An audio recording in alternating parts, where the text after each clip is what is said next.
Steven, it's a new year, it's 2022, and I've got a big, fat, juicy wish that it's going to be a year full of fulfillment here on You Can't Disappoint a Podcast. What do you think? I've got a big old sauce-drenched wish myself, just slapped on my plate here in front of me, and I'm going to dig in to a whole nother year of You Can't Disappoint a Podcast. It's going to be a big year full of winding down our rewatch of Community and moving on to whatever comes next for us, and to be a part of it with us. There's so many ways to show your support. We've got a big old warm pool here for you. Come on and slip on your skivvies and slide down the ladder and dive in. How can they get in this pool, Zach? If you put your toe in the water and it feels fine and you want to get waist deep, come join us on Patreon, patreon.com/can'tdisappointpodcast. It's the way to support this show and to help us move it forward as we move into the future.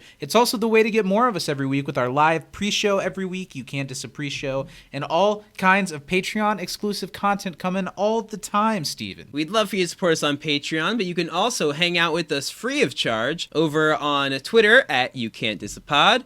We are also on Instagram at Can't Disappoint Podcast, and we're on Facebook and YouTube under the whole name of the show, You Can't Disappoint a Podcast. Also, if you would like to be a part of the show every week, you can email us at can'tdisappointpodcast@gmail.com. To be a part of next week's podcast, write us in your trivia, your favorite funny moment, and your episode MVP for next week's episode of Community, and we'll read it out loud on the show. If you like what we do here, leave a review wherever you leave reviews about podcasts. Yeah, maybe like the Sharper Image product review site. Leave us a review there. There's like a box full of sticky notes at my post office. Write a review and leave it there. I hope you guys are jumping on board with us and you're ready to traverse 2022 with me and Steven. What do you say? Let's rip our way into another episode of You Can't Disappoint a Podcast. Cannonball! I'll put like a big splat. Yeah! Repiloting can be intense. New people show up, regular shift roles, or even fall away. Season 9 of Scrubs, Zach Braff was only in the first 6 episodes. Son of a bitch. After everything Scrubs did for him? Sorry.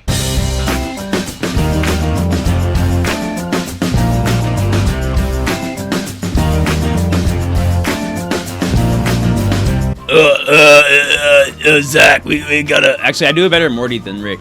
Is that what that was supposed to be? Yeah, I do a much better Morty. Okay, well, then let's hear it. Oh man, oh geez, Zach, it's about time for season 5. That's kind of what you sound like all the time to me. Oh man, oh geez, oh god, oh man. Dan Harmon's back. He's gonna save all our problems. I don't know if we want to be Rick and Morty bros on the pod. I have fun with Rick and Morty, but I like to think I'm not a Rick and Morty. I hope to God I'm not a Rick and Morty bro. Yeah, I really liked the first 2 seasons. First seasons. 3. I'll give them 3.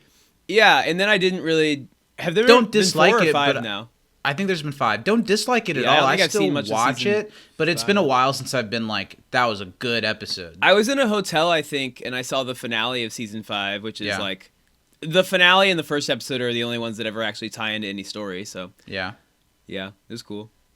Welcome to You Can't Disappoint a Podcast, everybody. We're back for season 5, and I don't know, now that we're into it, and now that we've had that roundtable discussion, I feel in a way the same at the start of season 4, where we're like going into uncharted territories. Mm-hmm. Things are changing. Not on the podcast, obviously. It's going to be the same stupid bullshit here. But Community this week does not look like Community last week did. Hardly not at at all, does it? No, not even. It looks very different. Yeah, which is interesting, and I think in some ways necessarily different, and maybe in some ways unnecessarily different. I'm not sure. There's a lot to dive into this week with the premiere, and I'm excited to do it with you, buddy. Yeah, I'm looking forward to it. We've been talking about season 5 since at least season 3. So Sure. here we are. We're here. We made it. Yeah, we did. Isn't it weird? Doesn't it feel kind of weird that we're in season 5?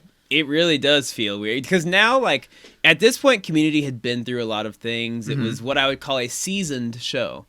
Do you feel like we're a seasoned show now, Zach? Yes. You think we're like experienced? I think I do. We're now like really on the in the backslide of this show. We're Yeah, on even the though back it's half. been a short season to become a seasoned show, I do feel seasoned because this has always had a set end date. We've gotten to a point. I had the big realization with a friend the other day that, like, so when we interviewed Joel McHale, it felt like for this show, this is the beginning of a lot for this show. When I think by the time we get to the end of Community, it's going to be that was the big thing that we got to do on this show. And what we're going to do forward on can be even bigger than that. So I'm looking at the whole of this show differently, and I do feel like we're a Joel season McHale, show. Yeah, and we're gonna sit him down, and we're gonna ask him the real questions. Yeah.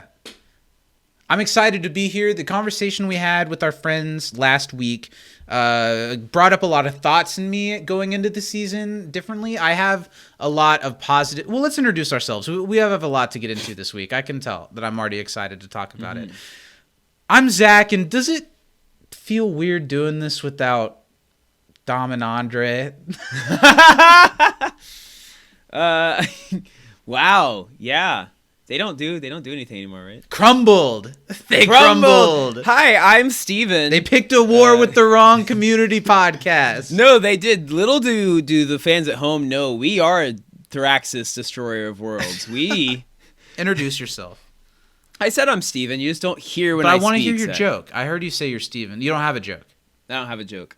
Okay, then be Thraxis Because you know it's again. not funny? What? I don't know.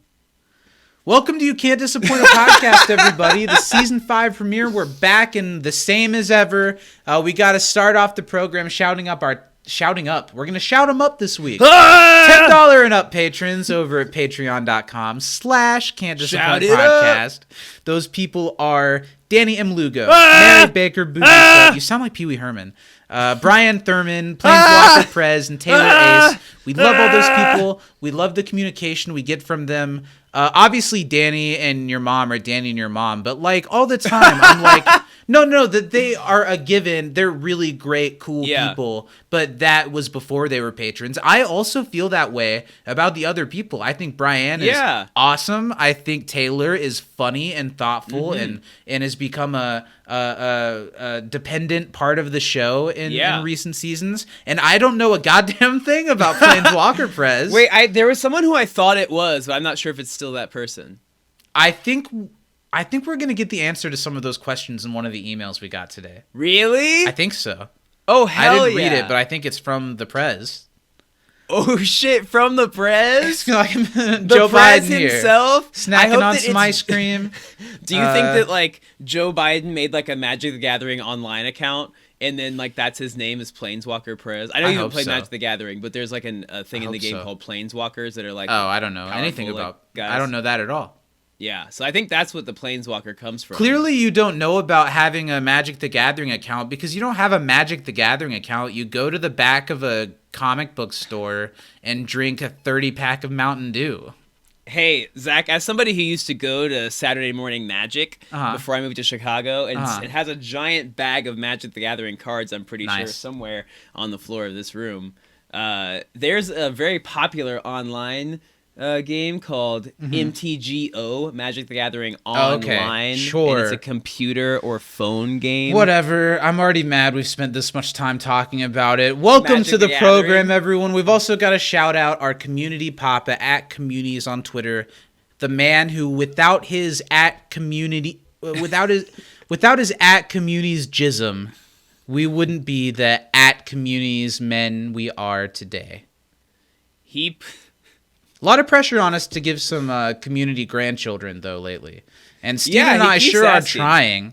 Yeah, we're doing our best. But just we're both coming up negative still. COVID and pregnancy. Not ecstasy, though. A lot of that. That test's real positive. Super positive. Amongst other it's like, tests. oh, yeah. It's hard to find other things in the system. I've never done ecstasy. It seems scary. I feel like I just want to touch a bunch of stuff. I'm in. You sold me. What do I do? Do I call a guy named Dr. Love? I think so. And they give me a pill that has, like, a Care Bear etched into the front of it. I think what you have to do is walk around like a state college campus and just be like, what's a guy got to do to get some ecstasy around here? Yeah, and I'm then some like 25. 8th-year senior will be like, hey there. You like to party? Who made it in a Tupperware in his dorm room. Yeah. Let's move on. Thanks, communities. Thanks for your... to the Pusha Man himself. Thanks, communities. You deal all the love drugs we need. Yeah. Yeah. How are you, buddy? What's going on in your week? I know that you're busy. This is, even though the beginning of a new season, our last recording session for like 3 weeks, like 2 weeks, maybe 3 weeks. Yeah. And I'm gonna miss you, man. But we've got a lot going on. It'll be kind of nice to take a pause for a second before we really dive into the end game. So how are you? What's going on? Why are we taking this pause? And how are you? You know, I as always am really busy with work, but I have a competition I'm traveling for next week, and then I'm moving the week after that. Yeah, Nashville. You got to give me some Tickler's white barbecue sauce. Is that what it was on Master of None? Was it Tickler's? Is that what it is? I don't know. But why didn't we literally drove through sauce. Nashville. Why didn't we stop and get some Ticklers? Because it was nighttime. I don't know. We literally drove through Nashville. Yeah. We didn't have time to stop. It was like to the minute. it truly was. Because we got to where we were staying that night and we were like, where is this? It's dark. We were like, how many scary signs with like camp spelled with a K do we have to drive past before we find this place? Yeah, there's. Why were they all spelled with a K? That was weird, right? So what's going on? You got competitions? What else? Yeah, I'm moving the week after, which I'm excited for. Yeah, but it's busy time, but I'm excited. Should be fun. And you know, also, Zach, I know you said you're going to miss me, but you will see me, other than in your dreams. The next time we're going to record something is a session of Brokeback Bebop in a couple weeks. And Which that I hope will you guys enjoyed. No, not that. The next time, like from now, that you and I get together to record, will be Brokeback Bebop. Yes, which I hope they enjoyed. After. But that hasn't... That's not till later. They'll enjoy it next week. They'll enjoy that next week. You guys stay out of this. You're not listening. This is me and Steven right now. The next time we record something will be the day after we've seen each other. Oh, wow. So we're not going to want to talk to each other then. No. I'm not going to want to do that night, but like we might as well because like things are off. Because it'll be the day I get back from a trip. I saw you last night at a concert, my third of 3 nights in a row of concerts. I'm going to have no voice. I'm going to feel like shit, and I have to watch Cowboy Bebop as soon as I get home. Yeah. I'm excited. It's going to be awesome. Let's watch it on the drive home. Let's talk about Community. We have got a big task ahead of ourselves, kind of like we did at the start of the last season, because we're talking about Season 5, Episode 1, Repilot. It's a huge change in Community staffing like Season 4 was. We've got the return of Dan Harmon, namely, but also coming back with him are a couple of names like Chris McKenna and Dino, who plays Starburns. Stamatopoulos, I'm not sure how to say his last name. There are some people coming back. However, pretty much everybody in the writers' room in Season 4 left and were replaced by new writers. So we've got a completely new writers' room with like the 3 people who weren't there before last season, like who were there before last season, that weren't there last season, which I think is interesting. And they said that the writers this season, you know, all of their agents were like, are you sure you want to sign on to do this show that like got fired and rehired and got canceled? And he said that the people that were there, they were there because they chose to be there, because most of these people were like huge fans of the show at this point. So that's interesting. It's a completely new writers' room, and it's not just new television writers for the most part. It is, but it's also people who feel passionate about the show, much in the way that we did, which I think is both cool and also, I'm sure, a pretty daunting task to be handed the keys. Yeah, it's got a lot of pressure. All right, the episode Repilot, it was directed by the great Tristram Shapiro, who's directed many times, one of the people who came back after Season 4, and it was written by Dan Harmon and Chris McKenna. Dan Harmon's only other writing credits are the pilot and Spanish 101, the first 2 episodes, and he co-wrote Abed's Uncontrollable Christmas. He wrote horror fiction and 7 Spooky Steps and Origins of Vampire Mythology in Season 3, and then in the future, he writes the Season 6 premiere Ladders with Chris McKenna and the series finale Emotional Consequences of Broadcast Television with Chris McKenna. And Chris McKenna, before this, he wrote in Season 1 Communication Studies and The Art of Discourse, the Schmitty episode, Steven's favorite.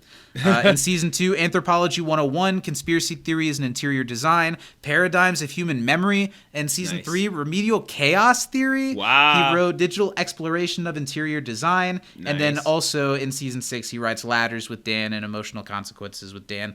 And this episode originally aired January 2nd, 2014. Like 21 days before my birthday. I don't know, like my 17th congrats. birthday, I think. Now, Chris McKenna is a big deal because he also went on to work on like the Spider-Man. Yes. He stuff. wrote No Way Home.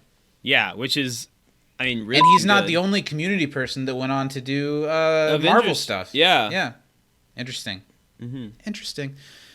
Something that I think's interesting is that I remember exactly where I was and what I was doing when this episode of Community premiered, because I was sad that I wasn't at home watching Community, because Wow. it was the season premiere with Dan back. I was so excited to see what it was going to be So like. what was they so were gonna important, do. Zach, that you had to miss? I was seeing a movie in the theater, and I'll tell you what, I don't remember what movie I was seeing or how it was or who I was even seeing it with, but I remember looking at my phone and checking Twitter to see if people were saying Community was good or not, and I got the Chevy, whatever, I won't have to say it very much anymore. We got the Pierce cameo, I got it spoiled while I was watching whatever movie I was watching. Wow. When did this come out? April? No, I just said January. Before my birthday. You don't know my birthday, bro? Let's see, January. What year? Yeah. I already went through this. It was right before my 17th birthday. It was 2014. You don't listen to a goddamn thing I say. And What you show try to are we give talking me about, shit Zach? when I don't listen to you. I don't listen when you say the date, I'll be honest. I tune that out. Yeah, and I don't Too many care. dates in my head. It's like this, even though it always feels like just a conversation that I'm having with you. This is just as much for other people as it is for us, each other. If But not I more don't give so. you shit when you don't listen to me. I'm not like, huh? This is What the did- one time I what did didn't you listen say? to you, and you're giving me Oh my shit, Zach. God. That's true. That is true. I'm not saying I'm not giving Well, you because shit. here's why I was double checking the dates. Because Yeah. if it was January, that meant that it could have been our double date, but it was a year too. No, I remember Early. being in the movie theater like with someone, but not like with people. Not me. And I don't remember what it was. I don't remember. That's not important. Let's do some trivia. I've got a shit ton of trivia. I've got 6 questions for you. I've got 5 because it's the season 5 premiere. Nice. It just worked out that way, and you now you're pretending to be clever. No, I did it on purpose. I wrote up my Okay. QA. Okay, that's enough. That's it. Not a single question more. It's true. Will grace my notes app today. It's absolutely accurate. I'll give you one first. What does Jeff call the Repo Man?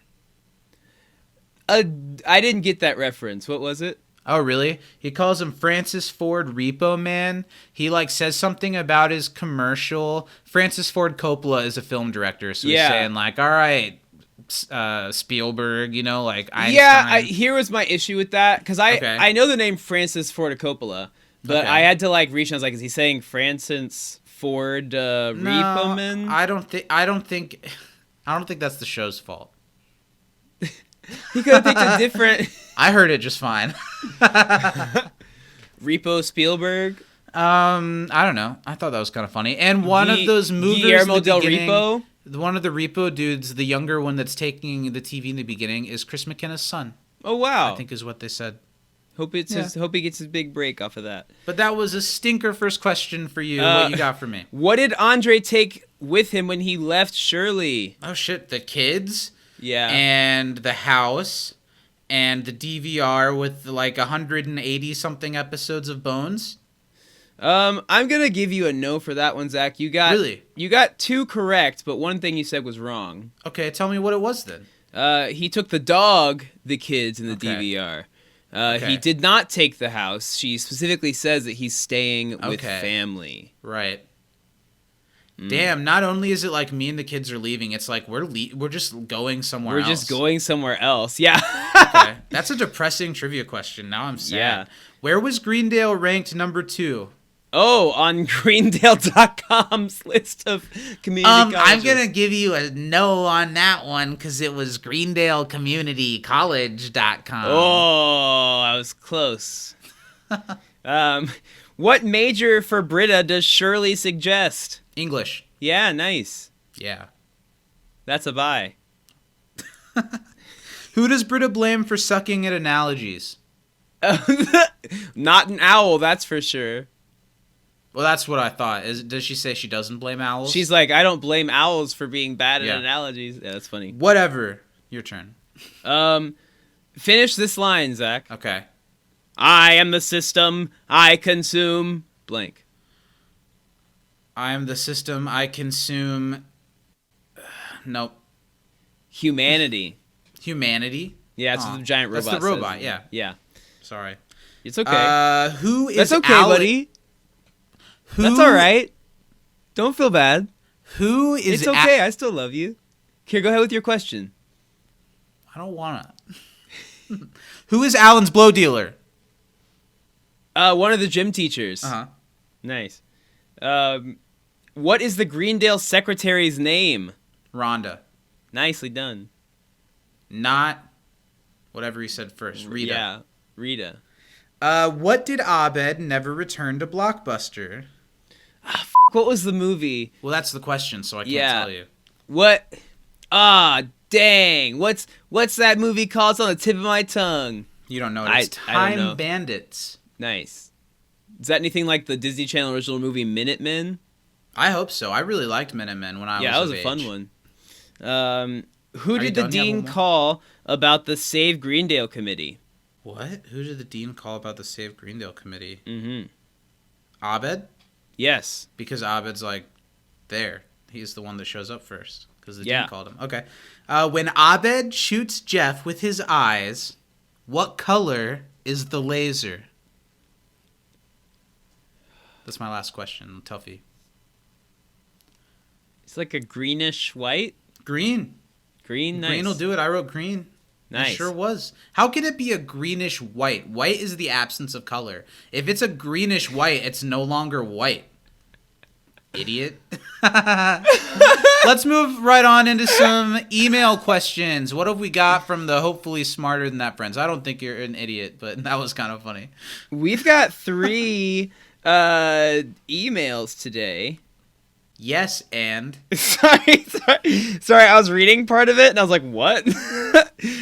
Okay, I'll read this first one here. Okay.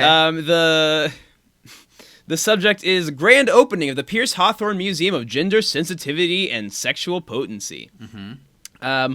This is from our good buddy.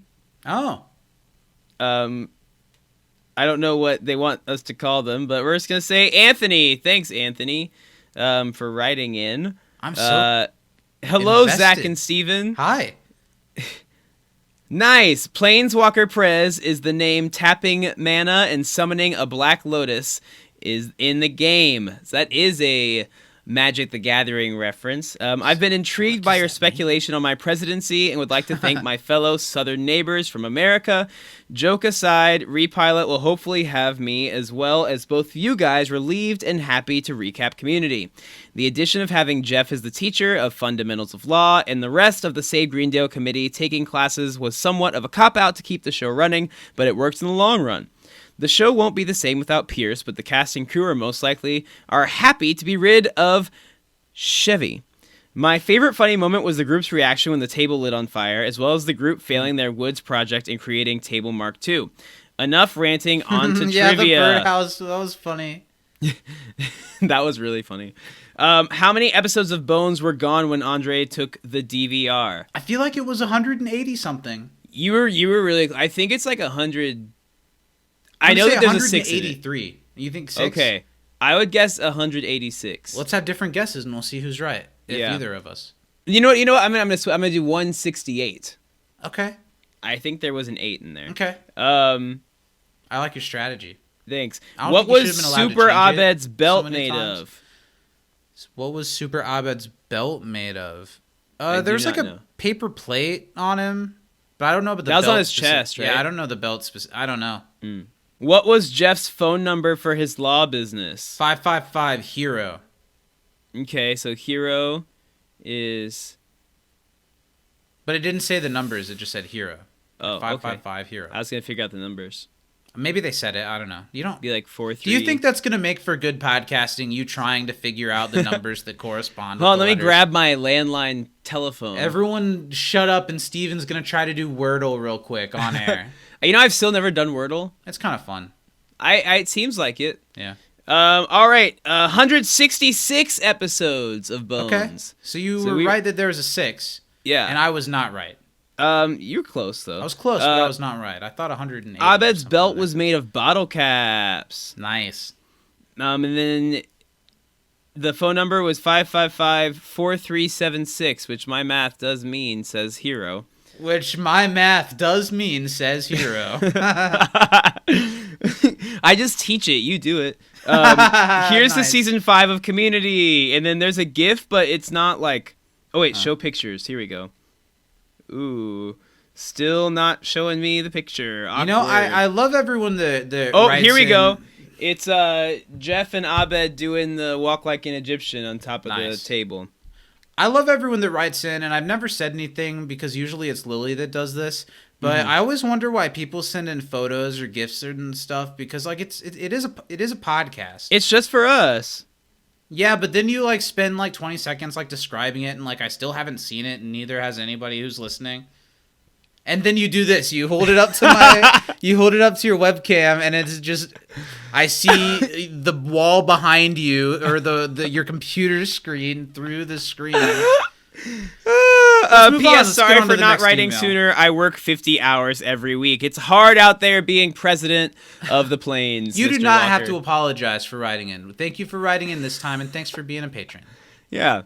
Our next one is from our daddy.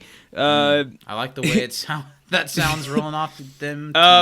Communities on Twitter says, "Hi guys, Hey. this whole season looks like they forgot to pay the light bill, but it This was in the episode same certainly location. does.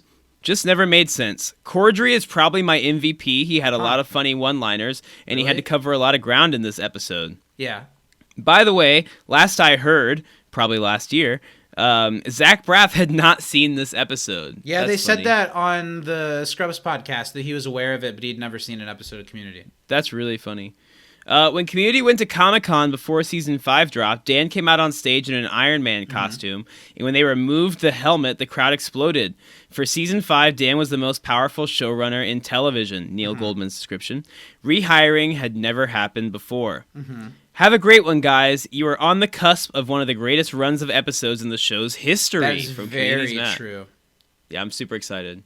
That is very true. Yeah, it's interesting. I'm glad that he puts it that way because there are quite a few cases of showrunner leaves or is fired from show. They continue it without them for a season or two, and it's not as good, and then the show ends. Almost never does then the creator come back. Yeah. I don't know much about networks, but I don't see them as the type to be like, oh yeah, we made a mistake in firing that person. Let's rehire them. I think they're like, well, then I guess we don't want to have this show anymore. Mm-hmm. And it's very deeply interesting, and it's because of the fan base and the online attention that we all drove towards the show, I believe. Go ahead, Yeah. sorry. Next, what is this? Some trivia from our dear old daddy. What's the name of the new table? Table Mark was the original Table Mark 2, and now it's like Table Mark 3? Or I think it's 4? like an even higher number than that. Yeah, it might be. I'm not sure. Is it like 5 or 6 or something like that? I'm not sure. What is the name of the Greendale architect? Something Humphreys. Humphreys is all I would have got. Yeah, other than his place at the firm, what did Alan Connor lose to make the case against Greendale all he had? Well, his wife left him, and so did his girlfriend. And their sisters. So now the whole family is pissed. pretty, yeah, that was a funny line. Yeah. A lot of Um, really, really solid, jagged Yeah. writing in this episode. Answers. It was the Mark 7, so I was a little short. Interesting. Marvin Humphreys is the architect, and then his wife and his girlfriend, who were sisters. So good job us. We got at least almost all of them right. I'll take it. All of them almost right. Almost all of them right. Yeah. Right. Our next one is from good old Tim Tam. What's also, up, man? I really appreciated that thing you tweeted. It's like for true fans of the pod. Yeah, I was doing a delivery for work, and I had to turn on Tim Tam Drive or something like that. That's and awesome. Of course, I thought of none other than our beloved patron and email correspondent, Sir Tim Tam. Tammy. Through the eyes of Tim Tammy Faye. Nice. Howdy, Steven. Aloha, Zach. NOAC trivia in light of the recently recalled batch of ivermectin-flavored Actrivia. I've decided to boycott that's one of the company. drugs Annie was pushing. Nice. Yeah. Now that's dedication. And that's dedication to the bit here, Timmy. Yeah. Funny moments. I've been laughing at we invented fibromyalgia and the cure for fibromyalgia for 7 years. It's a perfect joke. It is really good. Good line. I love seeing the external shots of Greendale. I love how the Save Greendale committee sets up the exact same way the original study group did, complete with Jeff, it's the coolest through gritted teeth. Yeah. I love the props from previous seasons sprinkled in the background. It's such a nice way to pay respects to the campus, and it really feels like Greendale is a character in the show, not just a setting. Yeah, there was some cool stuff like the wheel from the Crisis Alert was good. Crisis Alert! Everyone's character feels genuine here. I appreciated how they addressed the changes that everyone has experienced since Season 1, even if the focus on the gas leak gear is a bit much. I read a theory once that Pierce's hologram isn't real, just in Jeff's head, considering how you never see the pedestal again and no one else witnessed it to begin with, and I like that idea. It's a sweet way to bring all 7 original members back one last time, and Jeff needed an emotional moment to bring him back into the mix. Well said. Zach Braff voiceover wrap up, boys. Scrubs is the first sitcom I was ever obsessed with, and if you consider season 9, literally me too. Yeah, it Other was like than one of the The earlier Simpsons, ones. it was like the first live action sitcom that I was obsessed with. Yeah, I'm right there with you. Really was When Scrubs I was is young, great. like a kid. If you consider, I remember I thought Scrubs was I thought it was cool to watch it because I thought it was for even older than I was supposed to be watching because sometimes people would be in their underwear and I was like, ooh. It was it was sexy for It was a sexy show. little 9-year-old Zach. Mm-hmm. And if you consider season 9 is actually just a spin-off, not a continuation of the show, it's much more digestible and even enjoyable. Sure, I'll give you that. Meh. Although I'll say this, rewatching Scrubs as much as I have because it's one of Danny's favorite shows. You never watched season 9. No. Yeah. As much as I like Dave Franco, no thanks. Yeah. I'm probably due a rewatch of the show with season 9, and I watched it as it aired, and I didn't hate it. But even if it was its own show, I probably might have been like, okay, that was fine. Now that JD is gone, I probably won't keep watching this. Yeah. Yeah. Looking ahead, the next few episodes are really stellar. I don't remember liking very much about the back half of season 5, with the notable exception of the G.I. Jeff episode and Meow Meow Beans to a lesser degree. And I'm looking forward to rewatching it with y'all and hopefully finding more appreciation for this one. Y'all be good, and I'll see you next week. Tim Tam. He didn't actually Thanks sign for it the Tim thoughtful Tam, email. There are a lot of things that spurred up in me that I want to bring up as we get through the episode. But before we do, we've got 2 more things to cross off. We've got 2 more things to cross off that list. And the first one is, everyone, it's time to hold together as a nation under the direct threat of attack from Russia and discover, did Steven watch the episode this week? The episode this week. How do you feel? I noticed that even though this episode has a lot of things to do, that it only takes place in 3 rooms or something like that. Yeah, which I think gives me a shot. I do too. We'll see. I think I'm going to spend too much time in places that I shouldn't, but that's always the case. Yeah. I wouldn't be the curious little rascal that I am. Yeah. All right, well, then I'll get the clock ready. You feeling good? You ready to do this? I am feeling adequate, Zach. All right. Well, adequate is the name of the game. Let's get this started. 3, 2, 1, go. So everyone's moved on from Greendale. Jeff is a lawyer, but he's failing. His commercial didn't work, and now he's losing his business. His ex-partner comes up and is like, hey, let's sue Greendale because this bridge collapsed. Jeff then is like, okay, I'm going to do it. All the records were burned, so then he decides he's going to get the studio group to sue Greendale because they all had bad experiences and their lives are ruined, but then they decide they love Greendale. They're going to re-roll in glasses. He decides he loves Greendale as well, and so he signs on as a teacher. Stop. That was really good, Steven. That was better than I've ever done. That was really somehow. good. I don't know better than you've ever done, but better than you've done in a long time. I think just the two, that was really good. The two things I don't that normally I would get have, an ending. yeah, the two things I would have liked to have heard was you said there was a bridge collapsed and they want to sue Greendale. I would have liked former Greendale student caused bridge collapse. Yeah. And then I think if you had one more second at the end to finish your thought, it would have been, I don't give A pluses, but it would have been like an A plus. Wow. I still think that's an A job. I think you did a great job. Zach. Yeah. I almost talked myself down to an A minus, but I don't think that's necessary. You did quite well to my taste this week. Thank you. I'm going to be honest, Zach. I'm a little bit proud of myself. I don't know how I was able to say that many words that fast, that coherently, because I normally There was a point where you went into hyperspeed, and not in a way where you were you had a little bit more time than what you thought, but you went into hyperspeed and didn't back down or stutter, so you got a lot more stuff into it.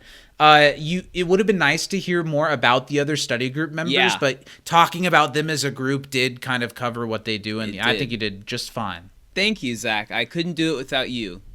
Funny moments. Let's do funny moments. I thought that this episode had quite a bit of phenomenal writing in it. Yeah. Quite a bit of, they actually said that on TV. Oh my God, yeah.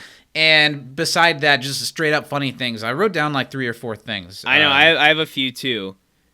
I'll go ahead. It's both hilarious and awful mean that they make Donald deliver after everything Scrubs did for him. Yeah, line. that was, I think, one of the best moments of the whole episode. It's biting, and it's kind of mean. It's the same as making Chevy say things as Pierce that he said in real life. It's Donald, even though what they do with Troy in these first few episodes, we'll get into the Troy, Donald being here for these first 5 episodes is kind of a contractual obligation. He was probably already contracted for season 5, was trying to get out of it. I think much like they didn't know what the situation with Chevy was in season 4, they didn't quite know what the situation with Donald was going into season 5. Yeah. Whether they'd get him at all or if he'd just have a couple episodes. Now I forget why I went into that. Funny moments, yeah. So I thought that was just for him to be there kind of as a technicality already and have to deliver that line that's kind of them being you're kind of screwing us and we're going to poke fun at you a little bit. I don't feel any negative way about Donald Glover. I think he had to leave Community to become the superstar that he was obviously destined to be. Yeah. Would have been nice if he could have done it at the end of a season, planning to leave rather than 5 episodes. We'll talk about that a lot. That was my first funny moment. I've got 3 more. The list keeps coming. The conversation that they have when Abed points out how the 555 seems fake. Why does every number start with 555? Are there only 10,000 numbers? That's such a good bit because all the time on TV shows, the number starts with 555 because there are no numbers that start in 555 in real life. So that's funny. And it's a funny bit of meta commentary that feels better in the hand of Dan Harmon than it did in season 4 sometimes. I also wrote down Chang. I think Chang's whole moment really funny. Super funny when he's carrying around the thing on a wire for his house arrest. Super funny moment. Glad to have that kind of Chang I'm back done in with my all life. that. And the last thing is a little Abed moment. This episode goes back to a couple of not the strongest Abed episode, but we go back to the season 1 thing of just Abed's mannerisms while things are being discussed, where we cut to him. And the one that stood out to me that was funny was when Alan comes in clapping at Jeff and Abed looks and just starts clapping too. I thought that was really funny. You go. I had the Zach Braff, Donald Glover one too. That was really funny. I also want to say the Zach Braff voiceover at the end and how little annoyed victories count for a lot around here. Yeah. It did make me want to watch Scrubs, and specifically season 9. Yeah. And then I thought it was really funny when everyone's upset and talking about how upset they were, and Donald Glover's I'm much sadder than the rest of you. I'll figure out why later. That was really funny. And then one more Troy moment when when he said, "Oh, you found my Clive Owen Tumblr." His Clive Owen Tumblr. That was so freaking funny. Everything he does is based on his relationship with another man. That is so funny. Yeah, and this episode was really funny. I wrote just those down, but I think every character had at least some funny lines. The bit where Annie was like, "Well, thanks to the sample of my new project, I'm living a better life than that." Like that was really funny. I think that what is it? What does she say later when it's like, loss of joy for life isn't a cause of it; it's just a side effect or something like that. Let's go right into the conversation about the episode. I do have criticisms for this episode. Yeah, sure. And we will get to them. But this episode, I think, is really, really funny. I think it's written really well. It is sad all of a sudden, and that feels out of character for the show. But it's just as funny as it is sad. So I think it strikes a nice balance. I do think that this episode is the most that these characters have felt like people in some of their cases, maybe ever. I feel like the Dean in this episode feels more like an actual dude than he ever has. And I feel like the study group, I feel like Annie feels more like a person than she has in a long time. Totally. Not in every case, but I feel a little bit like Abed feels more like a person than he has in a long time. I think this episode does that really well. It gets back to the humanity of the characters. Here's what I'll pose for a little conversation before we get into it. Maybe to get into some of the criticisms, what you thought of the episode. This episode feels like when a show goes away for like 10 years and comes back as a reboot. Like, it feels like a hard reboot. Did it need to be? Does that hurt the show? For them to that hard reset and reboot to start again? What do you think about this episode other than how funny it is? I agree with that. A lot of times, to harken back to anime, long-running anime will have like a time skip in it where like between seasons, like 10 to 15 years, sometimes 2 years, different increments of time will pass. Not something you see in a live-action sitcom very often. No, not very often, because you want to get as many episodes with the cast in their state that they are as you can normally. You know, you have some cases or they're with real shows where you see people, them grow so up. like it's a Parks and Recreation did it where there was a time jump at the end of the series. It's a big when a show's supposed to take place now in the real world, it's a big decision to do a time jump because you also have to kind of predict the future now. The future, yeah. But I think this episode does a good job for the most part. One of my big criticisms of this episode we'll get to in a little bit. I'm interested to hear for sure. I think that for the most part, does a good job of saying all these characters are their own people. They all moved on from Greendale and maybe aren't doing great, but they at least are doing something. You know, trying to be individuals independent of the study group. And we see that they're not better off without each other necessarily, but they are off without each other, which is something that, you know, they very well, some shows are afraid to do. Well, and that's weird though, because that's not really where we left off. And no, that's where some of my issue is. Did we, especially with the character like Troy leaving in the season, could it not have started closer to where we left off, and like these characters graduate and there's a reason for Troy to leave and a reason for others to stick around? It feels strange that for whatever reason they still refer to each other as family a couple times, but there's like this, we kind of put that away. Yeah. So do you like the episode? You're not I do like the entirely episode. Sure. Yeah. Do you think it's do you think it feels like back to basics, like back to first 3 seasons, or do you just think it feels like something different? I think it feels a little bit different. I think that does. it harkens back to the first season, but I think that it very much darker, is not so the same. Yeah. And the characters aren't the same as they were in the first season for the most part. So Well, there's a lot to say, obviously. I think we should just get into it and talk Let's about do as it. it comes up, because this is a pretty heavy episode. There's a lot to cover, and it determines a lot. I do like that the show... I love, Zach, that we're like, it's a pretty heavy episode, and then we press play, and there's a giant robot destroying the city. Yeah, and I like that it starts that way, because it almost goes back to like the musical number that started season 3. Yeah. To show that immediately it's now. like Community's back, and it's still that weird show that we all love it to be. Even if this episode doesn't really go in that direction, it still is that show.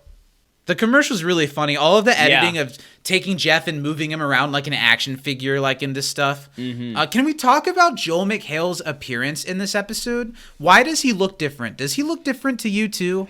I don't know if it's... Is it just because he's clean shaven and we've gotten used to him with stubble? His eyebrows look like they were done. Like he got his like eyebrows done for it. Like he looks a little more tan too. Because here when we cut immediately, and I really... Even though there's a conversation to be had of should they have done what they do with the characters in this episode to get us to a new starting point, I do like the cut of all of a sudden we're to this darkened, kind of shitty office where Jeff was watching that flashy commercial for his law career as things are being taken away from him. It immediately tells us everything we need to know about what has happened to Jeff since he's left. I feel like they don't exactly say that this is how it happened, but I don't mind the idea that Jeff did learn a lot from Greendale, went to be a good lawyer this time, and because of that, made zero money. Yeah, didn't play the game, and he was selective with what he was fighting for, I'm sure. And now he's broke, and he doesn't have a job, and he is kind of now disdainful, maybe doubts the lessons that he learned at Greendale as if it's kind of in a bubble. And they tell us all of this really fast and without really telling us. And I think that's a really smart choice. We get the return of Alan, and of course Alan's not a very likable character, but I do think I like his addition in this episode more than I ever have. I think Rod Corddry is the funniest. Is it Rob Corddry? I said Rod. Corddry. I said Rod Corddry. I think Rod is the closest to that character being funny as he's ever been in this episode. I agree. He just kind of shows up to poo-poo on Jeff. The brooding Jeff with alcohol. Now that Jen has put it in my head that Jeff is kind of the Dan Harmon proxy now, and his alcoholism is Dan's alcoholism. I do think it's a storyline that works for the character, but I think here the way that they're showing it to us is a little bit like, oh, Jeff's got this weird thing, and we love Jeff now after all the growth he's gone through, and now he's not quite back to... I don't hate him in this episode. No, me neither. He doesn't really even do anything that actively pisses me off because it's story driven and I get it. It just is. It kind of feels like they've wiped away quite a bit of the progress that seasons 3, 4 and I did think for him. they kind of show, in just Jeff's appearance, he's got a thicker beard than we've seen him with. It's so manicured, but it's he's kind of tried to mature a little bit, but especially through this scene and at the end, you kind of see that he's like looking for a way out of where he is right now, and so when he sees this opportunity, he kind of jumps on it. One thing I want to bring up is that this episode, kind of like the season 4 finale, it feels kind of clear that there was a longer cut of this episode. And they've kind of made some edits to smooth it and shorten it. And scenes like this, I feel like we're missing something from it. When we're learning about Humphreys, this old Greendale student who collapsed a bridge, and now that's a case, and it's a reason for Jeff to go back to Greendale. I feel like I needed a little bit more out of that than what we got, and the show doesn't have time for it, and it's got other things to do. But because of that, I didn't really ever grasp totally or care really anything about that plot line, and then it just kind of goes away. Well, here's what I'll say when it comes to the bridge thing. Greendale's not the good guy in this situation. No, the dean admits to just pushing out diplomas, and if it's clear somebody shouldn't be building bridges because people's lives are at risk. I mean, and later the dean in this episode, he's not like, I can't believe this slander. He's like, can you help me get out of this one? Yeah. Of course. Which I think is an interesting choice to have it be such a situation where Greendale is probably... I'll say I don't think it's fault on a school that a student who graduated there... I don't think a student graduating from a place and then doing a shitty job has direct ties to his education failing him. It might be more him failing his education. Sure, but if he failed his education, he should... But you know what I mean? His thesis was a Lego bridge that collapsed as soon as it sat. That was also really fun. I just don't think Greendale is completely complicit in this. No, but I think that in the real world, this would elicit an investigation into the validity of Greendale's curriculum. Yeah. But I mean, that's the joke of the show. It's not a real college. Who cares? I get Also, they do say that Jeff gets his bachelor's. I don't know how many community colleges you can get a bachelor's degree from, but go off. Is that true? I don't know that that's true, Most Steven. community colleges only offer associates or technical degrees. Is that true? Yeah. I always figured you could get bachelor degrees in like some of the more basic trades. I don't think so, because I think they still don't refer to them as a 4-year university. But I don't know enough to say otherwise, but I don't know if it's because they don't offer that type of degree, but more because it's like a flexible situation. Maybe. I don't know. Maybe I'm only thinking in terms of the community colleges. Because I don't think you always have me. to go to a different school after community college. I think you can graduate in that way from community college. Are you Googling it? Yeah. I guess curious. maybe it should have taken us before season 5 of Community to figure out how community colleges work. But here we are. Mm-hmm. It looks like some community colleges partner with 4-year institutions so that you can take classes. Maybe that's more what I'm thinking, because the one locally is with Purdue. Yeah, but you'd still be getting your degree from Purdue, not that community college. Yeah, that makes sense. Okay. Mm-hmm. You're right. So for those at home who are wanting to get a bachelor's degree, don't go to a community college. You can start, you can get up to 70% of your bachelor's degree at some schools through community college, but you got to hammer that last 30 by shelling out the big bucks for corporate college America. Big college. For big college. I get why this episode did this thing to give a reason for Jeff to go back to Greendale, but I almost would have rather Jeff is not a total failure in his law, but is feeling empty and sad and needs to go back to his friends who are still at Greendale. I don't think it needed to be this. I don't think it needed to be as repilot-y as it truly is. No, like what if, let's say Jeff is, doing this thing, his star is rising in the law world, and he sees that there's a case brewing, or like he hears somebody talking about, we're about to take down Greendale, and he's like, take down Greendale, that's not good, and so that's why it brings him back to the school. I think that could have been just as believable, and without making Jeff a depressed failure lawyer who is developing a drinking issue, Yeah. It is the funny visual how throughout this whole scene that they're talking, people in the background just taking things away one by one. Like, it's gotten bad relatively quick for Jeff. Yeah. I also, in a late era community tradition, I don't love the joke that cuts into the theme song where it's like they take the alcohol from him and he's like, that's all I had. That's it. Yeah. That's not like a big enough laugh. It just makes me feel kind of sad. Mm-hmm. Another reason why I think maybe there was more to this scene that ended up getting cut out. Mm-hmm. We get the theme song, and I watched really closely to see how different it is now that Chevy's card's not in the thing. And I noticed at the end of the theme song, it's like one by one, they all just fade away. But there was no there's like yeah. I hit my microphone really bad during that, so sorry for the audience. Nice. It was just Yeah. There's no that was the thing I noticed too. Because I was like, okay, did they like shorten it or anything? I was like, they did shorten it. I'm pretty sure that shot that they show of, and we're in Community never goes outside territory. Mm-hmm. It takes place in like the 4 sets that they have. They don't have that much money anymore. Yeah. And they show that stock footage of people walking on campus that I think might literally be from the first episode. Wow. Remember when every episode used to start with the dean making announcements? Yeah. Wow. Then they kind of sidestepped that to the dean showing up into the study room to announce something. I really liked the dean giving announcements. I did too. That's like how episode. The first several episodes started. And it's something that they go on here for more often in the future. That joke of the dean talking about Greendale being ranked number 2 on its own website. They make jokes like that a lot over the announcements in the future that I think are really funny. Jeff Winger walks the streets of Greendale for the first time in a while and steps into the dean's office. But on the way, he sees his debate team trophy and a little article. I love how they have this whole huge trophy case for their debate trophy, and it's just this tiny little trophy. That's really funny. Teensy little trophy, and it's got this whole trophy case. Pretty solid shut up Leonard here, even though it's never good to think about how Leonard has dementia and is not long for this world.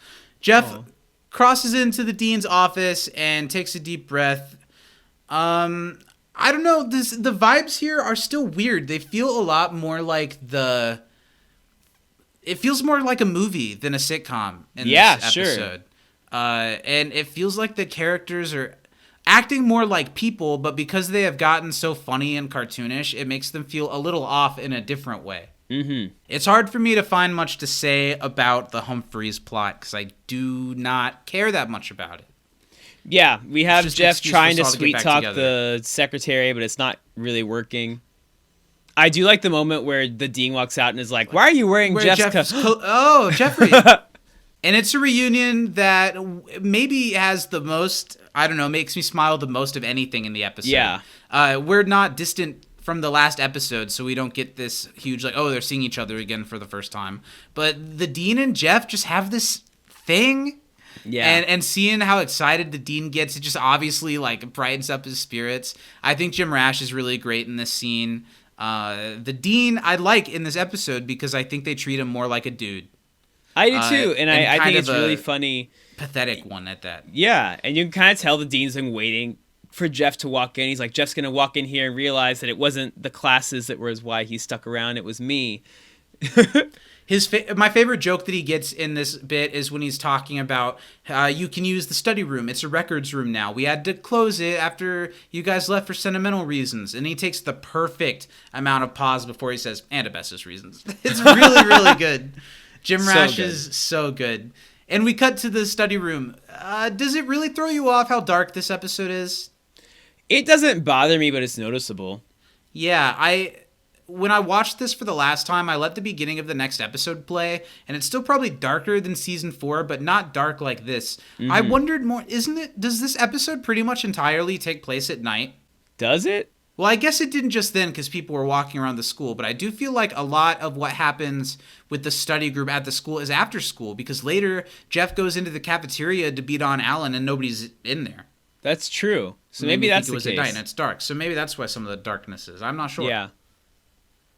I like as he's looking through the H's and the files that are just an absolute mess. One of them is herpes, water fountains. That's terrifying. Yeah, yikes. Steven, please tell me that you were never the my lips touch the water fountain kind of guy. Oh my god, no. What the But I've never been able to master the, like, where you hold your head a certain way and the water just falls directly into your mouth. I'm more of like a... like slurper. Sorry for those noises, everybody. But you know what I mean? I just, like, stick my lips in it and hope for the best.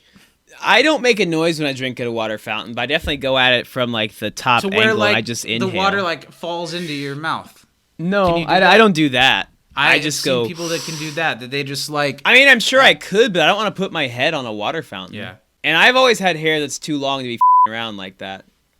Because it adds an extra, like, couple inches to my head's depth when I tilt it over. Sure. And I can't risk that getting Can't risk herpes on it. Can't risk it. From a water fountain, at least.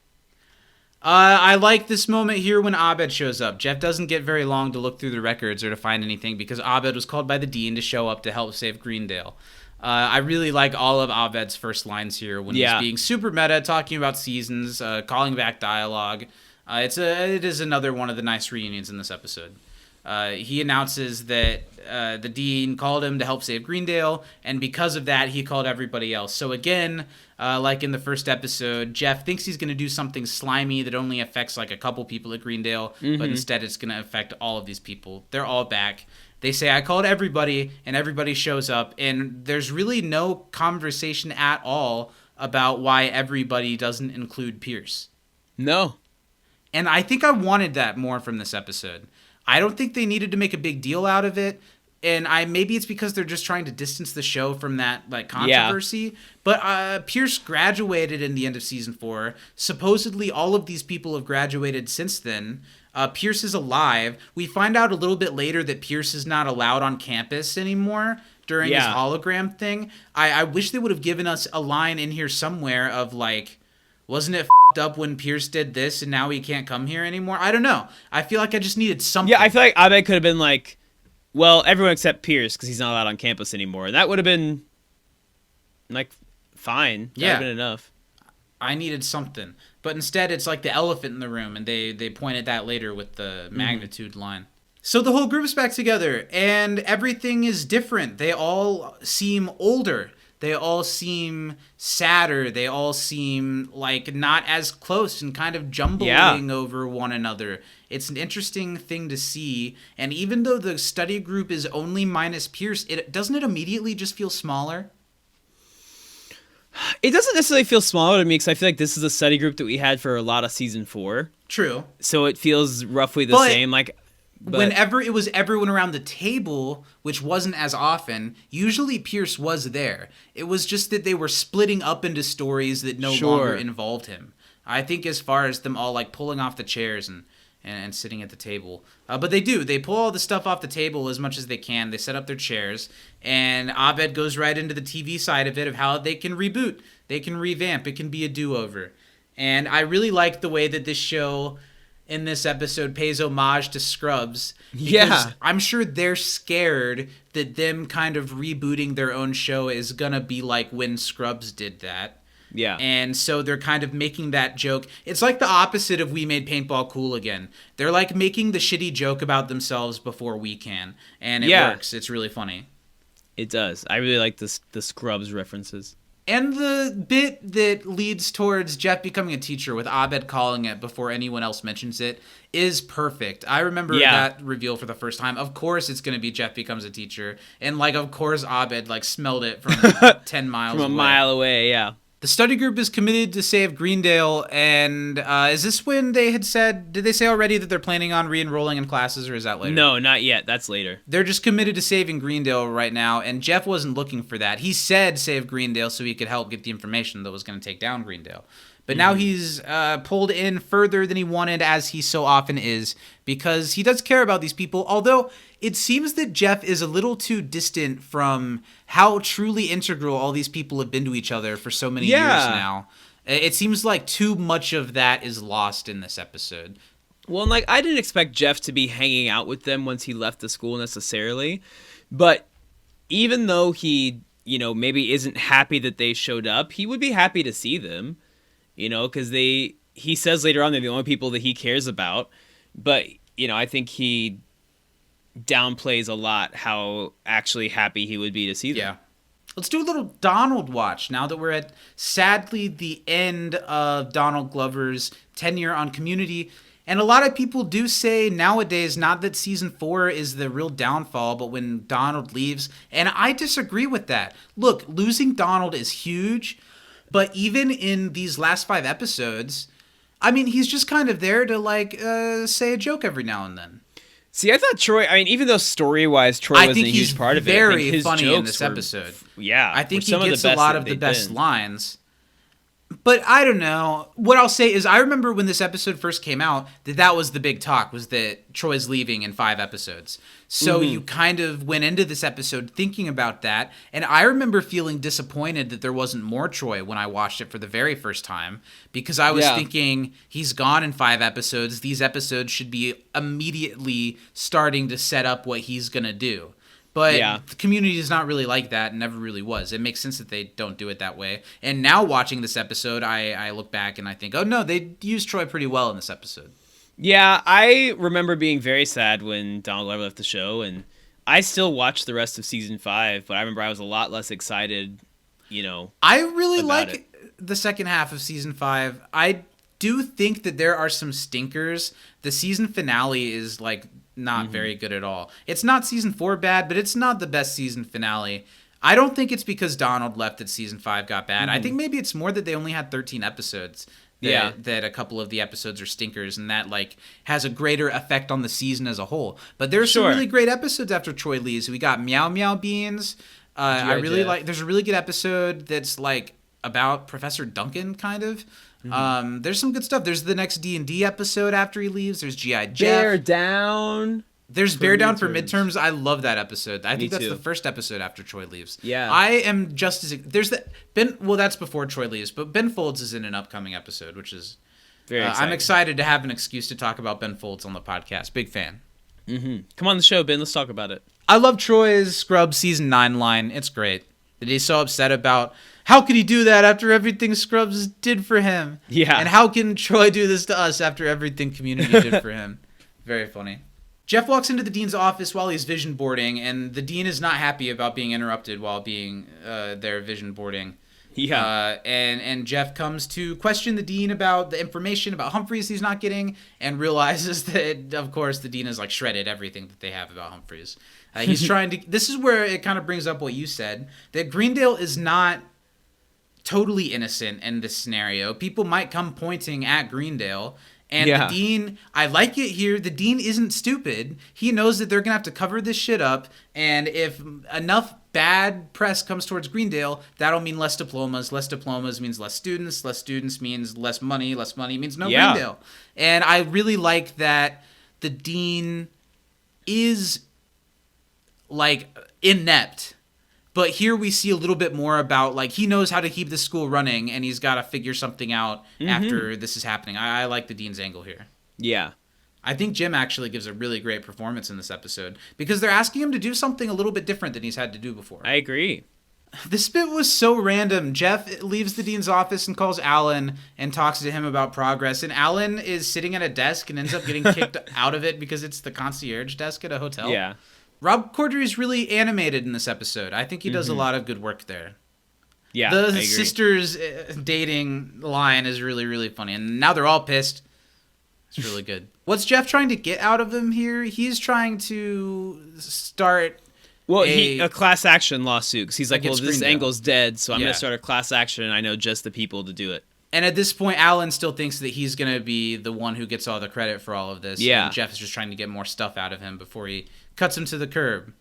Mm-hmm. And Jeff gets his evil plan there. He looks and prays over the study group and decides that he's going to use these people to help him get money out of Greendale, this place that did so much for him. Maybe this episode needed a little bit more of showing why Jeff is doing these things, showing that now he has disdain for Greendale because he went back to law and it didn't work, and now he thinks it's Greendale's fault. Where in some places the episode does good showing instead of telling. I think it could have told us a little bit more in some areas, kind of like with the Pierce thing. That it feels weird that he would turn like this and be so predatory on these people so soon after, like the love fest that ended season 4. Mm-hmm. I think my favorite part of this whole episode is just the moments of people minus Jeff around the study group either talking or like ad-libbing in the background. That's like the part funny. of this episode that makes me feel the most warm and makes me feel like these characters are acting a little bit more like themselves. Mm-hmm. Like I didn't quite notice they were as cartoony as they were in season 4 when we were watching it. Super duper. Another thing, so here we get the Britta analogy owl joke. That's the funny. one, well, that's a funny joke, but that's the one angle on this episode where I'm like, Dan Harmon's back, so Britta's a punching bag again. Yep. That's like the one thing. I talk about these characters being more like people, and that tracks for how Gillian is portraying Britta in this episode, but she's back to being a joke and her not being taken seriously at all, and that makes me a little sad. Well, and they even make a joke about Britta turning into the airhead of the group, but they don't fix it. They just do what they do in other instances. Yeah. I don't know. Jeff's trying to do some reverse psychology here without like telling the study group that he's going to use this information against Greendale. And this gives us a little more information on what everyone's been up to since the last season. And I think we should talk a little bit about each person. Annie as this drug rep makes a lot of sense for me. And the irony there makes a lot of sense for me. Yeah. And it being a job that she gets pointed towards without expecting and feeling really stuck in. I think this is pretty good development for Annie. For her, I think so too. I think that was one of the better. Yeah. Because this could have started as something that she was excited about as a career choice and quickly becomes a nightmare. I think that makes a lot of sense. Is good. Britta's a bartender, and she's like downplaying it and trying to talk like she's doing more with her psychology interests, which, I mean, bartenders certainly do. Sure. But this tracks for me too, even if I don't like her being a punching bag again, that Britta just kind of got a job. And then Britta asks Troy what he's been up to. There's not a hint of, hi, ex-boyfriend. Yeah. At all. And Not I don't at know all. that I need that all the time when they're on screen, but like, since we're back to the beginnings kind of, maybe we did need a little moment there. I don't know. I like Troy in this episode a lot. He's really sweet in his whole like, oh, what am I doing? Well, Abed's doing this thing, and when it takes off, I'm going to sue him. And it's this plan that they've made together, and they're excited about. It's really cute. It's really cute. Also, we get Abed... the reveal that, you know, because Abed is coding now, and he's like, well, I mean, I did some film work. I was on this commercial, but I didn't get paid. Never got paid. That check's coming any day now. That was a really funny joke. That's where we're back to the community writing that in season 4, the writing was smart, but now the writing is smart and connected to something that we Yeah. didn't know that we were supposed to be paying attention to again. You know what I mean? Where at first Totally. it's just this cheesy commercial, then you're like, oh, of course Abed directed it. Oh, of course Jeff didn't pay him for it. I love that we're back to doing that kind of Arrested Development-ian mentality on totally. the show, and I'm really glad to have that back. They had that little meta commentary we talked about the 555 numbers. That's something that's always bothered me once you notice that all the phone numbers are 555. And now whenever something isn't 555, I call it. Nice. And oftentimes there will be like a thing. Like where you call a number and there'll be like, Better Call Saul, that kind of thing. Really? Like nice. the Better a Call TV Saul show? number is really Better Call Saul, that kind of thing. Oh, if that's it's so not cool. a 555 number and it's on a show, I recommend calling it because they're aware of that. They're aware that it's a number that leads to something when they put it on the show. Some shows have gotten in trouble before, though, where I think... They put real numbers on accident? And it ended up being like a sex line. Oh. Like, I think the Animaniacs, the reboot of Animaniacs did that, where they Holy had a shit. phone number in the episode and it was a sex line, and they had to like edit the episode and fix it. Oh my god. Isn't That's that funny? great. But I also like that they bring up a little extra tension from Annie, who, even though Abed's like a successful coder, I didn't know this, you stopped paying rent and you haven't been helping anymore. I like this idea that Abed would be the one to find success, but something's going on there too. I almost wish they would have had time to show us more of that. Well, is he a successful coder, or is he just working on a social media app? I guess that's true. I guess maybe you're right. Okay. And honestly, here's my thing. Abed's Yeah. never had a job before, Yeah. so you can assume that maybe his rent was covered by his dad or something. But So why would also, Abed stop paying rent did just any because of he did these a commercial? people have jobs? Had we seen any of them have jobs? I think that's Britta's just kind had of... some jobs. Has she? Yeah. Where? She worked at that diner.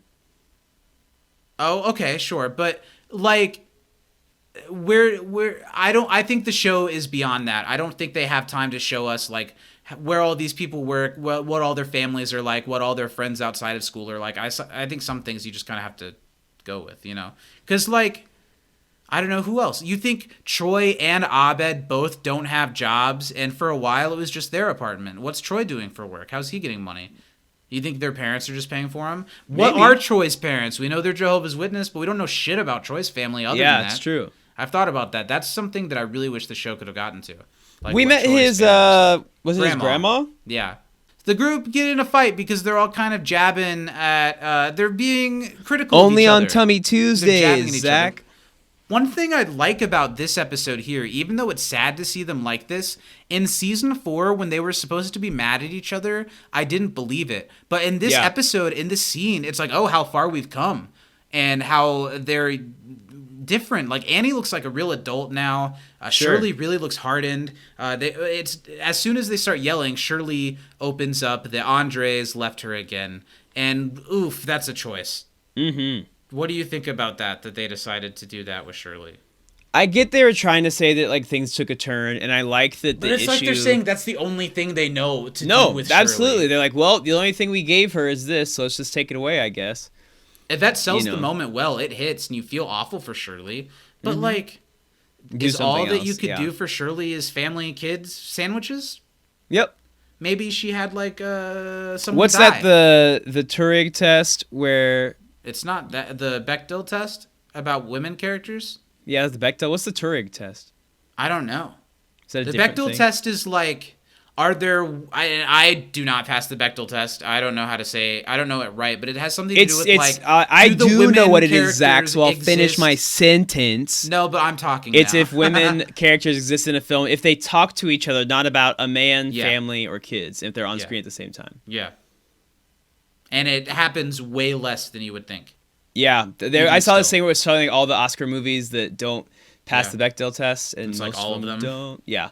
So yeah, it feels like a waste to do something a little more meaningful with Shirley, because you can't really go anywhere from this because we've seen her get back with Andre before. You don't want to watch it happen again. And they also don't do anything like with newly single Shirley. I don't know. It's like a halting point rather than a branching off of point, I think. Yeah. And Jeff lightly but decidedly points out that what you guys are saying, this sounds like a case. Do you think it's a case? Is it the school's fault that all these people are depressed? No? Like, is it the school's fault abstractly? Sure. No. In the eyes of the but law, not directly. And I think their cases are a lot weaker than a fucking bridge collapsing. Yeah, that's very true. Because it's not the school's fault that the degree didn't get them into the career they wanted. That's the case no matter where you go to school.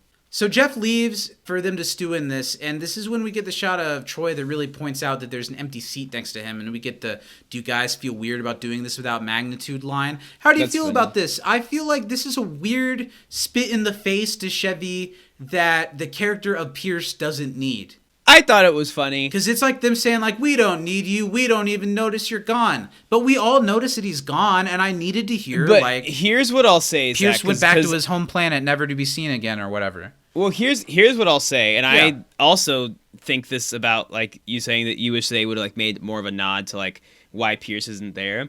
They didn't include Pierce before he graduated for a long time. They didn't want to include Pierce in things. He just kept showing up, and they weren't going to be actively mean to him all the time. Okay. But they don't give a shit that he's not there. They feel the same. Yeah, that's true. I just think, I mean, they could have done that with it. I think I just needed a little bit more, like, in Pierce's direction. Even if that's the idea, I'm okay with that.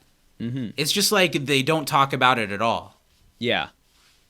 Well, they don't talk about Hawthorne. No. Oh, my God. They don't talk about Hawthorne. Yeah, so here, it must be nighttime. Jeff shows up in the cafeteria just to, Alan eating something in a bowl by himself? Yeah, he, like, called them and said, hey, I'm in the cafeteria of this college that somehow I'm at now. This scene that's happening here where Jeff, like, starts to monologue at Alan, then says, you don't get a monologue, I'm mad at you, I'm gonna hit you with your tie. Cool scene, Joel performs it really well. Here's what I don't like. There's nothing in this episode about, like, why Jeff is better than Alan. It's true. He's stooping to the same level. So why does he have the higher ground here? Why is he pulling this thing on Alan? Well, if anything, he is, like, betraying him. They were supposed to do this together as a team and work on this case. And Jeff's like, actually, I'm going to take the case, and you should be scared of me because I feel bad about what I've done, but I'm still going to do bad. This is what should have happened. The Pierce scene should have come before this. Mm-hmm. And that, like, jostles him. And then he's like, F*** you, Alan. Yeah. But I guess we need this moment of him being like, I'm going to F*** them over and you over at the same time. Mm-hmm. I don't know. It feels like Jeff taking the higher ground when there's no reason if anyone's going to take advantage of my friends, it's going to be for real. Yeah. It is funny to hear Jeff start to winger speech and then be like, you know what, never mind. F*** you. Yeah, I thought it was funny that he was wearing a clip-on tie. That is funny. So it's really easier. I guess Alan, but it's easier for them to take it off and stuff for the scene. But it also paints a deeper picture of Alan and the man we know him to be. I also hated it that, like, oh my God, there's that scene and it's funny, and then it just cuts to a really dour. I failed my family. I failed my kids. Like, I failed Bones. Nothing light Dr. about Temperance this. Brennan. Miss Emily Deschanel, who played the New York front desk person of a building where Peter Parker was delivering pizzas. Yeah. Come on. Also, I feel like the show looks better this season. Like, smoother, like, clearer. Yeah, like a little more higher definition. Mm-hmm. Do you agree? They got them 2014 cameras. Now? Yeah, it looks nice. Yeah, it looks good. I like Abed. You people are all just ones and zeros to me. That's his problem. And then Shirley's like, yeah, like you were really adaptive to emotions before that. Troy being so sad and not knowing why, just to fit in. And Donald's delivery of it there shows that even as he's like ready to get out of here, he's still having fun. Yeah. And I don't think it's the same as where he's like, get me out of here. He's just like, I'm really, or that he's having a bad time there. It's just that, like, being a main cast member on a show takes up a lot of time, and he's got a lot of other stuff to do, and that frees up a lot of time. And the show's already, like, I'm sure he was making those decisions before Dan Harmon was coming back. Well, and at this point in the show, Zach, his music career was pretty f***ing big because the internet came out. Before Because the Internet. This was before it? But it was like in the ramp up to Because the Internet. Okay. Because this was around the time, do you remember when he posted those hotel notes on his Instagram? Yeah. And he doesn't want to be Tyrese. Parts of it were like, I'm afraid Dan Harmon hates me. He's like, I didn't leave Community because I wanted to rap, like stuff like that. Yeah. That was like all as maybe because the internet was done but not out yet. I think that was after his tenure on Community ended, like shortly after, which was also good timing for it to be like him making a name for him in the TV, because that stirs up all kinds of news. Yeah. And then he has an album. Speaking of Donald Glover, last season of Atlanta is coming soon. I'm really excited. Not the last season. Yeah, the last season. They're filming seasons 3 and 4 at the same time. Okay, maybe 4 is the last one. I'm sure there's at least a 4. Yeah. Okay, because I know they said that they're ending it. I didn't know if they announced that it was. Did they announce that they were ending it? Yeah, they said it's the end of it. Yeah. That makes sense. But there's going to be at least 4. Yeah. That's good. I thought that 3 was just going to be the end. Jeff returns to the study room, and everyone has come to the realization that they are worse off, and it's because of Greendale. But as always, it's not really because of Greendale. It's because Jeff talked them into thinking a certain way. Yeah. But Jeff is pulled through a loop because he thinks they're going to say, okay, let's sue Greendale. But that's not it. They're like, let's enroll back into Greendale. We all decided that we need to go back to Greendale and take classes. If it didn't work the first time. And they'll start, Greendale. That's really silly. A cute moment. I like Britta's arms. And then the Chang reveal is perfect because it's the last thing you expect in this moment, and then he literally pops out of moving boxes that have been there the whole time to show that he's got boxes that they already moved out of the way too. He's got this I have a picture of this like pillows and blankets level cave of boxes that he's got back there that he's like holed himself out in. He opens the door and comes out of it. So yeah, Chang, they're like, Chang, Kevin, and Chang is, I do like that they mention Chang Nisha. It makes me wonder why they'll mention that, but they won't mention some other things from season 4. But for him to be like, no, all that shit, that. I'm Chang. I copped my crimes. I went to jail. They gave me house arrest. I live here now and I teach math. Deal with it. And that's what I need out of Chang, because I love having him around. And that officially like throws everything out and starts over. And with a character like this, I'm here for it. Yeah, I think, and Ken's delivery was so like, just like, this is what it is. Like, and I can do this. I don't have a home. When he can't figure out the math of like how far he can get from where he's at. And I love that they must have attached to that. Like, okay, you stay here. And he's like, well, if I just rip this off, this cord goes about 30 feet. I'm good. All of the lines, Chang was faking his Changnesia, and then Troy, they rehired a teacher they fired for trying to burn down the school. Yeah, it did bug me a little that after being rehired as a guard, after being impersonating a teacher. But which I had forgotten that he was fired from being a Spanish teacher because he wasn't a real teacher. Thank God they're like, back to the community he's a teacher now, I guess. Like tell us that like we don't care. It's funny. And so here are jokes, and we'll make a joke That's about like in the same vein for me as one of my favorite BoJack Horseman jokes, the George Clooners one. It was like George Clooney. And they're like, I thought it was George Clooners. They're like, who cares? Because who cares? Didn't Chang try to murder us all? Who cares? He's here now, wearing pajamas. Jeff is getting closer and closer to getting the study group to agree to sue, and that's when Alan makes his entrance to Double Cross. I like that writing that they have Alan come in and do that, because it could very easily could have just been Jeff tries to like, dupe the study group, and then he ends up having a change of heart. But no, Jeff gets caught. Yeah. Because Alan's like, hey, you can't just beat my ass in the cafeteria and think that I'm not gonna come in here and tell on you. I'm not gonna die here on the floor. Abed clapping out of being uncomfortable or thinking it's time for him to clap. They said in the commentary that wasn't in the cut of the episode, and then they saw like all the coverage they had, and they picked it out and put it back in. And that's funny. I think it was a really good choice. Britt is making a great face, because like they all know who Alan is. They met him at the lawyer party thing. And they haven't gotten to as far as they know, Jeff is just here to save Greendale at this point. Yeah. So Alan shows up to double-cross Jeff and to point out what Jeff was trying to do to the study group, but it still ends up working out in Jeff's favor. They still see if what Troy says everything. Troy stands up to sign the paper first. What, right? Because he's like, if Jeff didn't change, then I guess we didn't either. So. Yeah, right. The commercial comes and then it's still right after it. When they realize that Jeff didn't change, maybe this place did hurt all of us and we should take over it. I love that they have Troy be the one who stands up to go sign the paper. And when he says it the way he says it, that if Jeff didn't change, it just cuts. It cuts coming from Troy. And Jeff is kind of pointing out, to all the characters how they have devolved from what they were before. The Clive Owen Tumblr jokes. Before that. The Clive Owen Tumblr funny. But How do you feel about the gas leak year jokes? Is that something that, like, does it bug you that they say it like 3 or 4 times? I thought think it was really funny when it happened, when the season Yeah. came out, and when I didn't like season 4. But in the hindsight of how much should we really celebrate Dan Harmon, it feels a little douchey. It feels like it's discounting the hard work that the people did their best. Just like I don't think it's their fault that season 4 was as close to not good as it got sometime. Doesn't mean you have to dunk on them like that. Sure. Yeah, I don't know.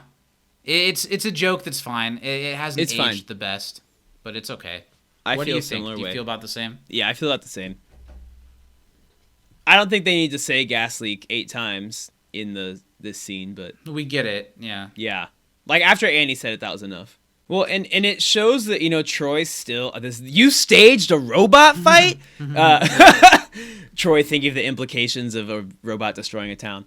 But Jeff, a lot of times, is who Troy looked up to when Troy went through his big maturation process in season 3, especially season 2 and 3.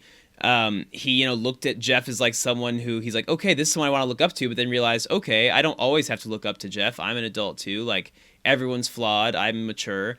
But then here, this whole scene is one of my big issues with this episode, Zach. Yeah, tell me. Not because I don't think that the study group would have signed, but they're all like, well, Jeff, if you say so, we're going to do whatever you say, no matter what. We were just all going to sign up for classes, but There's if you not say we even should one too, holdout of like, but Greendale helped me. Like, not even Britta is going to question Jeff. Yeah. That is a stretch for me. Like Abed, yeah. because even Abed's kind of like jabbing at Jeff as he's signing it. Yeah. He's like, well, you wouldn't lead us astray, so it must be right. And he's saying it kind of sarcastically. But the fact that Shirley, Troy, and Annie and Britt, like, just, I don't know. That bothered me because I feel like, I get the point is that the characters didn't actually grow as much as maybe we thought they did. But they're still their own human beings. They've been functioning independently. Maybe the idea is that they weren't actually functioning well without Jeff, and so they think they need him, but nobody But that's says a that. shitty idea, yeah. Yeah, I don't like that. That's my only real issue with the whole episode. Like, that's my big thing. Is this scene? I was like, what the f***? Like, no, like, I would be fine with them all signing it. That's not my problem. But nobody puts up any sort of question. They're like, well, if Jeff says that this is what we need to do, then we're all going to do it now. In an episode where the characters act more like real people, all of a sudden they just act as a group when they need to. And yeah, I agree with you that feels lazy. Yeah. I do like then Abed's like, I would now like to take the table out and burn it. And I like how on the table it has the axe marks from when Jeff took an axe to it. I think that's really great. Mm-hmm. And he wants to burn it for the same reason he never gave back the movie to Blockbuster, because nobody else deserves it. I think that's a really funny line. Yeah. And there are a lot of funny lines that we've missed in this episode, too. Also, how was it until season 5, episode 1, that it took me to realize that the table was comes two apart? tables put together? Yeah, that's wild. Jeff walks outside victorious with the list in hands and is startled as shit by a hologram of one Pierce Hawthorne. We haven't seen the last of Pierce. We haven't seen the last of Chevy in the show. He gets this commentary. He gets this moment, this cameo, where through a memorial hologram for a living man, Pierce gives Jeff a pep talk about why Greendale is a good place. And obviously this makes no sense, and like someone's already pointed out to us, it's never brought up again, so was it really even there? Yeah. I could see you having issues with this, but I think the sentiment of having this, it's fine. After all the drama behind the scenes, that they did get Chevy to agree for Dan to come back and do this moment, I think it speaks a lot for the show. I think it's a really great, shaking hands and putting it behind us and moving on. Dan mentioned in the commentary, obviously it's better listened to than me explaining, but he said, look, all the public grief I've given Chevy, I wanted to do this scene with him. I texted him and asked if he'd be willing to come do a cameo. He texted me back, yes, within 5 minutes. And then the rest of the season was texting him, asking when he could come back, not understanding why he wasn't just a part of it. Wow. Which is wild. I am definitely not on the side of Chevy Chase, but I do like that he cared and still there's would have this done coda to the dramatic story of Community and Dan and Chevy. There's a coda to it that is a little bit of a happy ending. Do you have anything to say about Force Ghost Pierce? I think it's so funny. It's fine. He's got what this paints a picture for me. So Pierce does something to get him banned from the campus. So he pays for like this wing of the school to be named and after the hologram of him, so that even though he can't literally be on the campus, what are they going to do? Not take all of the shit that he's paying for here? Yeah, of course Pierce is going to make a campus. donation and get a fucking hologram in there. That's like a really funny Pierce bit and a funny Pierce character joke that I think they could have told a little more clearly. Yeah, and I think that that's something that they could have gone back to, is have the every once in a while the Pierce hologram just scare the shit out of somebody. Or the Pierce sexual sensitivity section of the school could have been something that's referenced. Mm-hmm. Sure. And it's the best awful last Pierce joke at the end for him to be like, did I sound gay at the end? Do you want to do another take? Yeah. It's not funny. It's another Pierce shitty thing, but like Pierce, we see him for the last time as we saw him all the time. Like shouting off nonsense and still managing to kind of be funny when he's doing it. Mm-hmm. So that's a good official last Pierce. We're done with him until a couple episodes from now as story surrounds the idea of him. But that is for real the last appearance of Chevy Chase on Community. And it's so sad, I've mentioned this before recently, that he's supposed to be this touchstone comedy icon, and he is, but he's always going to have this baggage when Community could have been the perfect like coda for his career, and instead it's kind of just a missed opportunity. Mm-hmm. And that's sad. Yeah. So now Jeff walks into the dean's office, and the dean's unclothed and like yells, "Jeffrey, I'm not decent." Lily pointed out when we watched this last night, like, what was he doing? He was just standing there. Why was he naked? He was just hanging out, man. It's his office. But he puts a kimono on quickly. And what's happening in this scene? Why is Jeff rubbing the paper in the dean's face? Because Jeff's like, you have to be better, because I almost got people who care about this school to sue it. And I almost believed myself that I don't care about this school. Mm-hmm. I like this. I like the dean having to hear this, having to... I don't know. This is the first time that they're treating him like a person. They're like, you're in charge of the school. Jeff's like, you're in charge of the school. Do better. And the dean, I really like how this last bit comes together. The dean offers for Jeff to help the school. Jeff asks for money. They can't give money, but we can give a job. Jeff makes a slavery joke. Not always great, but it is kind of funny. Yeah. And then the dean's like, well, I mean, there's nothing in the budget for School Saver, but... And then the perfect Jeff saying, screw you, Abed. Because Abed could see it from a mile away. Jeff's destined to become a teacher here. Mm-hmm. Perfect. What do you think about the table burning? The symbolic I think that it's starting from scratch. You know, we're in the set where the first episode ended, so it kind of looks like the end of the first episode when they were all sitting around in this area. Season 5 was the first season since probably the first 2 that I watched as it aired. Mm-hmm. And I remember the ending of the set. Like, I remember like this very, very vividly watching it, and I remember being like, okay, cool. We're, I think it's an image that stays with you for sure, and it signals, that we're, I don't want to call it back to Community, but I want to say it's a new beginning. Yeah. Which is like the, third new beginning they've had in the show thus far, but I like it.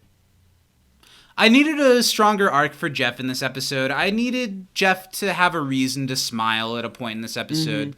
Mm-hmm. This does show that the episode, the heart of it is whether or not Jeff does love Greendale, how he feels about it, but love isn't really a part of it anymore. The heart that I liked about season 4 is kind of gone from this episode. Mm-hmm. I needed this episode to have a moment of Jeff being like, even though this is kind of that moment, it's still a little sardonic. It's not as like, I love you guys, I love this place. It's like, well, I've ended up here again. Yeah. So what I'm kind of thinking as we get towards the end of this, so Community rebooted itself. It said, we're going to be a different show now. And this episode pretty clearly says, like, we are new Community. We are not old Community again. We're like new Community. And I don't think it needed to do that, but this episode really commits to that and shows that this is first episode again. And I do have a lot of respect for that. Yeah, well, I think, and that's part of the reason why Dan Harmon on the show does bring a different air because he's going to commit 100% to whatever his idea We've is. said it good or about bad. season 4. There are episodes, good or bad, that would have been more committed to if Dan had been the one who did it. All of their reasons at the end here where they're like, I need to come back for this. I need to come back for this. All of them but Shirley's make sense to me. She like complained earlier. She's really like, I need to learn how to run a business, not how Greendale teaches me, but how I should run it. Then don't go to Greendale. Yeah. Then go run a business. Also, Britta's like, I'm going to get my psychology degree, then a master's. And I'm like, at a community college, you're going to get a master's? But okay. And I could have done, I thought this was hammy and not funny of all the British stuff. And then someone else, was too much, yeah. English. Yeah, I know. And then for to say psychology. If I was Britta, I would say, shut the up, guys. I thought we were supposed to be friends. This is mean. Be nice to Britta. It makes me, that I do already miss about season 4. We need a history of dance up in this bitch. We truly do. And even like Jeff's moment at the end of like, let's all be together, even that is like through a jab at Britta, and Britta's like, shrug, what are you gonna do? I don't know, man. Who else but now Quagmire? I'm remembering the even when Community was really good, that there was always that to annoy me in every episode.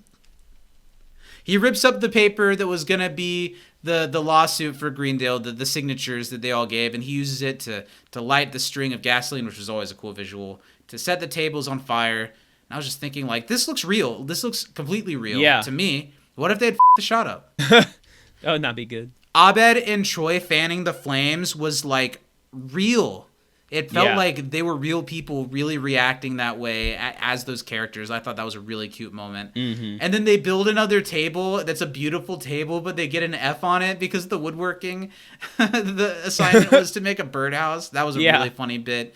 The Scrubs commentary going over the end of the episode instead of a traditional Winger speech is just, again, those Dan Harmon led Community jokes that you just, I remember watching this, and to me this reminded me that like Community is a show that tells jokes that feel tailor made for me, not for people like me, like for me, Zach Pruitt.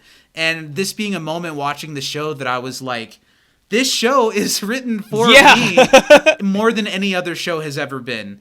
And even if new Community has issues, like stuff like that didn't happen in season 4 or really even parts of season 3.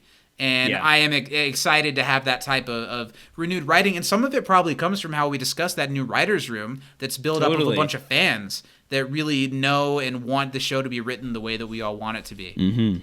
The end of the episode is Jeff at his new class writing his name and practicing like his first day of teaching to the dean. He says, once more teachery in the last line of Jeff. The only like really funny line Jeff gets all episode is, I want to kill myself. And the dean, use that. Yeah. And that's the end of the episode. We get a perfect end tag. Also, we're back to good Community end tags. This is a great end tag.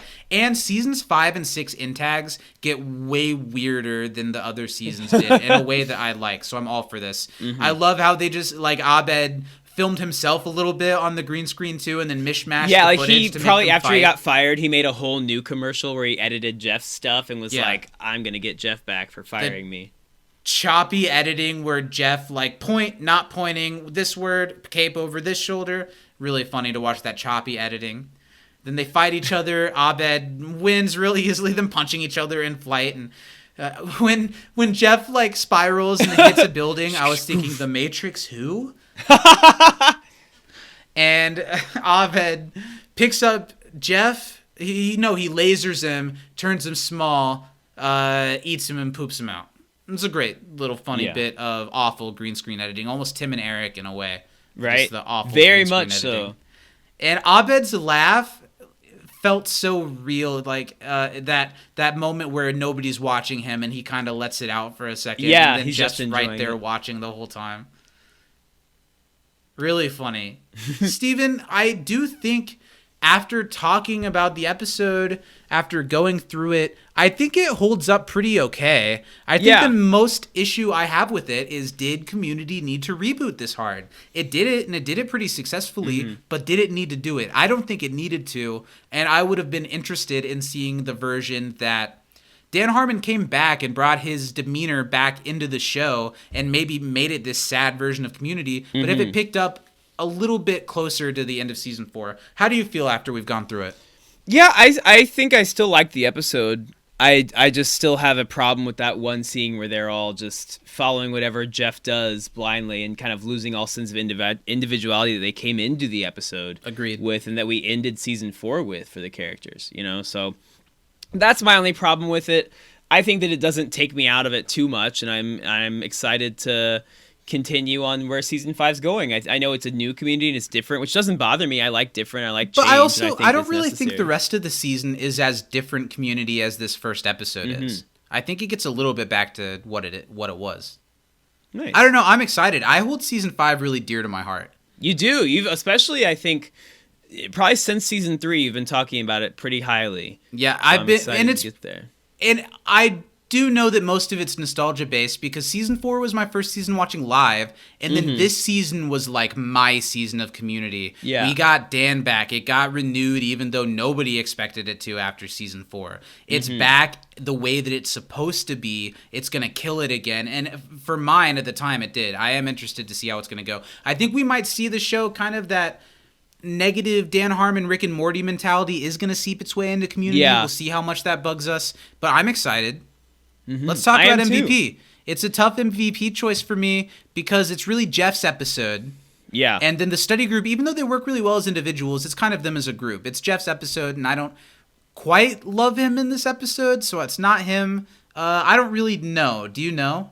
So I had Jeff as my MVP, but the more we talked about it, I changed my vote. I want to give an honorable mention to Jeff, honorable mention to Dean Pelton, and an honorable mention to Annie. I think Annie's character is at least more fleshed out in this episode. Just not. But I had to go with the, in the words of Lil Bow Wow in Tokyo Drift, after a long day of modeling, who do you want to be with?